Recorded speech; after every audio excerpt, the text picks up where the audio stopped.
So our first DLC offering is called First Strike. It releases February 1st. It has 5 new levels in it, 4 brand new multiplayer maps, as well as a zombie level called Ascension.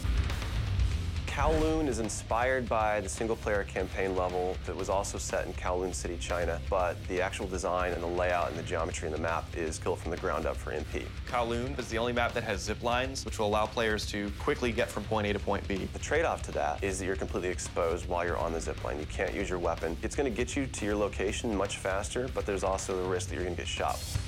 Discovery is an Antarctic research station that was a German outpost left over from World War II. The two sides of the map are divided by a deep chasm. You're always kind of fighting for control over that crossover from one side of the map to the other. My tips for Discovery is really just learning the layout of the map, understanding how that chasm can impact the flow of the gameplay, and always being conscious of the exposure that you have to long-range weapons. You might be on a snow bridge and somebody throws a grenade, which collapses the floor around you.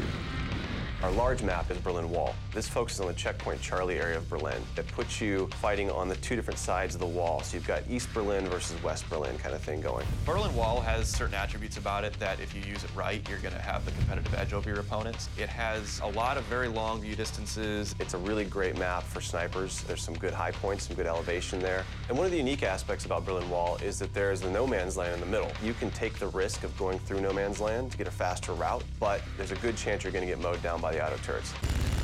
The stadium's one of my favorite maps. I am a run and gunner, so I tend to like that map. It's going to provide those close quarter players tight adrenaline, action-packed experience. So never underestimate the value of tactical insertion, and always be checking your corners and realize that these engagement distances are going to be really small, so use that to your advantage. I think it's going to cater to a lot of the players who just like the frenetic style of gameplay that Call of Duty has to offer. One of the big agendas with this map pack is we wanted to listen to the feedback that people have been giving about all the maps they've been playing with the release of the game. They want more verticality, more sniper opportunities. They really love the interactivity that we did. These are components that we wanted to bring back in a pretty big way in the first DLC offering. First Strike is going to be available February 1st for 1,200 Microsoft points, and it'll be available on Xbox 360 first.